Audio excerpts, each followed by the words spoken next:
अस्सलाम वालेकुम दोस्तों।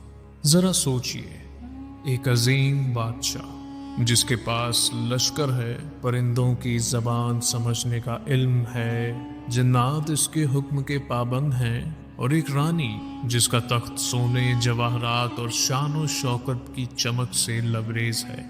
लेकिन जब ये दोनों शख्सियात आमने सामने आईं तो ऐसा राज खुला जिसने तारीख बदल दी। जी हाँ दोस्तों, ये सनसनीखेज कहानी कुरान करीम में सूरह अल-नमल में जिक्र है, जो हज़रत सुलेमान और सबा की रानी बिल्कीस की दास्तान है। एक कहानी जो हिकमत, मौजज़ात और ईमान की रोशनी से भरपूर है। दोस्तों, एक दिन हज़रत सुलेमान के लश्कर से एक छोटा परिंदा हुदहुद गायब हो गया। वापसी पर वो एक इंकशाफ लेकर आया। उसने बताया, मैंने एक ऐसी कौम देखी है जिसकी क़यादत एक औरत कर रही है। इसका तख्त निहायत शानदार है, मगर अफसोस वो और इसकी कौम सूरज को सजदा करते हैं, अल्लाह को नहीं। ये खबर हज़रत सुलेमान के लिए हैरत अंगेज थी। एक अजीम सल्तनत, एक ताकतवर रानी, लेकिन शिर्क में डूबी हुई। तब सुलेमान ने बिल्कीस के नाम खत भेजा, अल्लाह के नाम से मेरे मुकाबले पर सरकशी ना करो, बल्कि इस्लाम लेकर आओ। दोस्तों, ये खत जब रानी के दरबार में पहुंचा तो बिल्कीस ने अपने वजीरों को बुलाया। ऐ सरदारों, मुझे एक अजीम बादशाह का खत मिला है, तुम क्या राय देते हो? वजीरों ने कहा, हम ताकत वाले हैं, जंग के अहल हैं, लेकिन फैसला आपका है। बिल्कीस ने समझदारी दिखाई और तोहफे भेजकर आजमाने का सोचा, लेकिन तोहफे लौटा दिए गए, क्योंकि अल्लाह के नबी को दुनियावी माल और दौलत की कोई हाजत न थी।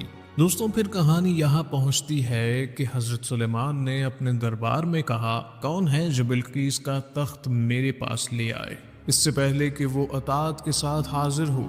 एक कवि जिन ने कहा, मैं इसे आपके पास ले आऊँगा, आपके उठने से पहले।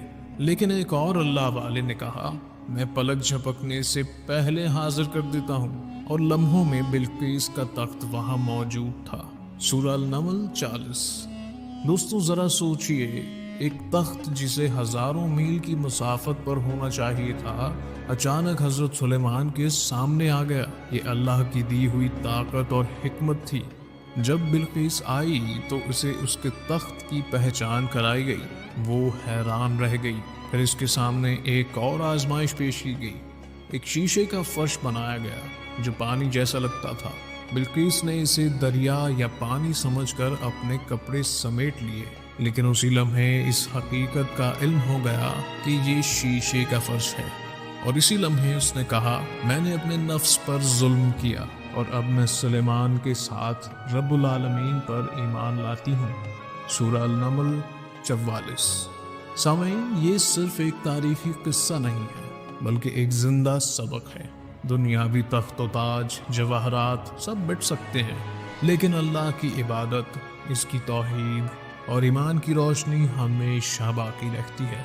याद रखो, गरूर चाहे बादशाह का हो या रानी का, हक के सामने टिक नहीं सकता। और हिकमत, सब्र और ईमान के साथ दिलों को बदला जा सकता है, तलवार से नहीं।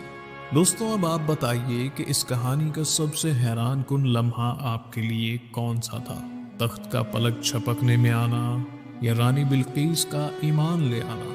अपनी राय कमेंट्स में ज़रूर लिखें। और हाँ, चिराग तले को सब्सक्राइब करना मत भूलें। बेल आइकॉन दबा दीजिए ताकि ऐसे ही ईमान अफरोज और सनसनीखेज किस्से आप तक सबसे पहले पहुँचें। अल्लाह हमें भी ईमान की रोशनी अता फरमाए और गुरूर से महफूज रखे। अल्लाह हाफिज।